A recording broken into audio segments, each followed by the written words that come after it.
thing about life is people gonna talk about you regardless of what you're doing.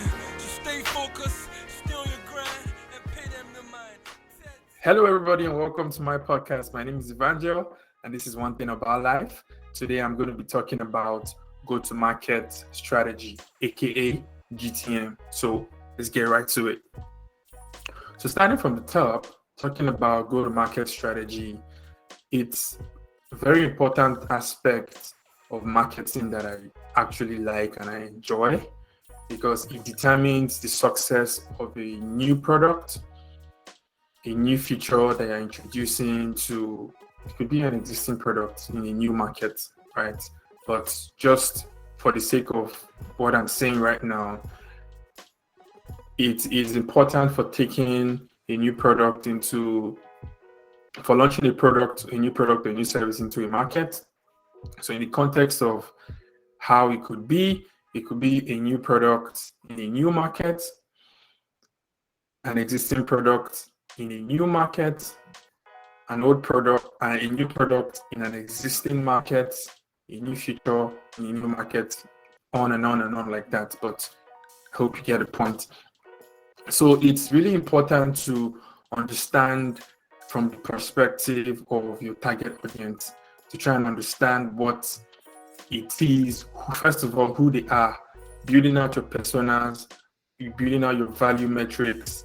First of all, you need to understand what it is, who they are. We start with your persona building. This is the product I have. These are the people that use the product. These are their pain points.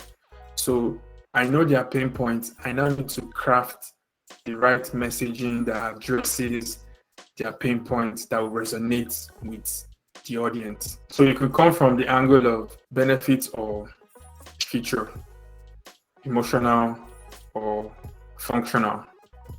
However I want to do it. What should inform your decisions should be your data and insights. You should not make, and I keep on saying this, you should not make any marketing decision off of a hunch or off of I have X amount of experience in marketing. Like I always say, regardless of how many years of experience you have in marketing, your decisions should be backed by data. Do not make decisions by, okay, this worked for me last time, so this will work for me this time. No, it could be dead wrong. So things you need to understand about the go-to-market strategy. First, I already talked about the first one, which is data.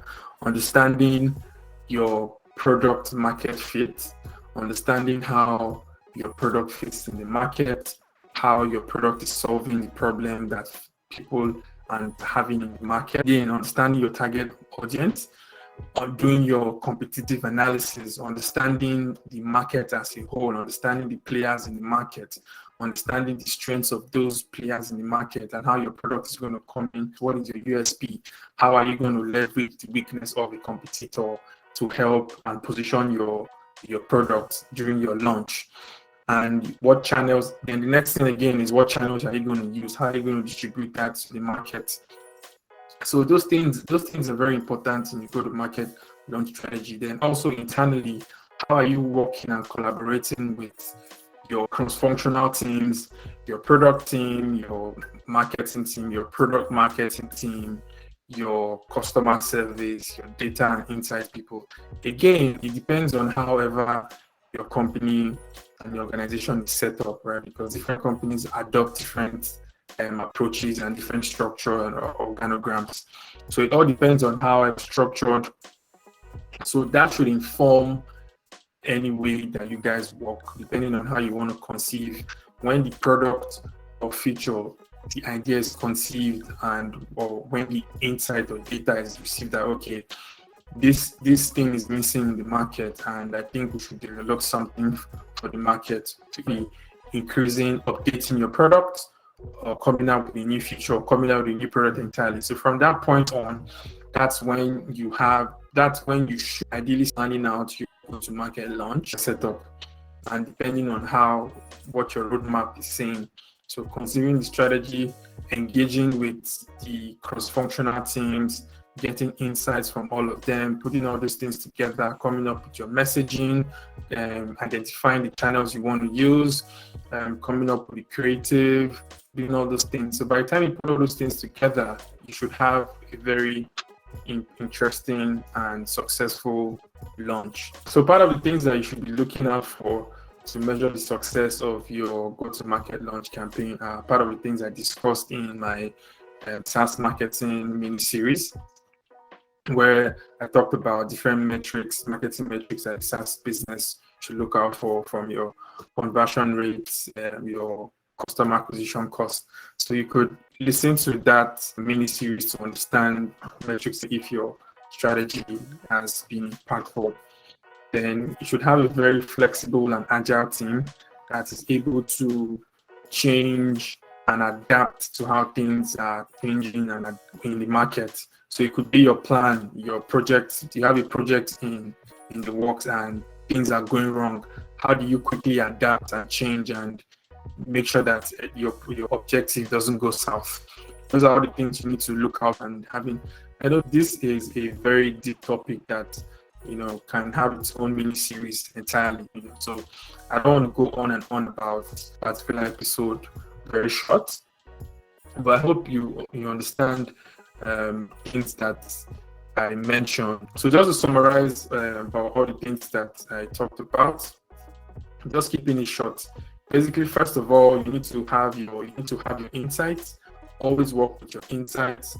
Identify your target audience, your personas, who they are. Define the value metrics and understand what their pain points are and what kind of messaging resonates with them. So when you're defining your messaging, when you're building out that copy for your campaign, all those things, it will be backed by your understanding of what their pain points are and how your product is solving their pain points. Then your competitive analysis as well. So in summary, those are things that you should be looking at when you're talking about your go-to-market strategy for any company. Basically, it shouldn't just be a SaaS company. Those are high-level things that maybe along the line I'm going to do a deep dive into this topic, or maybe do a mini series on its own, but and talk about each step of the go-to-market strategy. But in summary, this is what I have for you today. Thank you all for listening. Thank you all for tuning in today. My name is Vanja. This is One Thing About Life. Till next time, stay frosty. One thing about life is people gonna talk about you,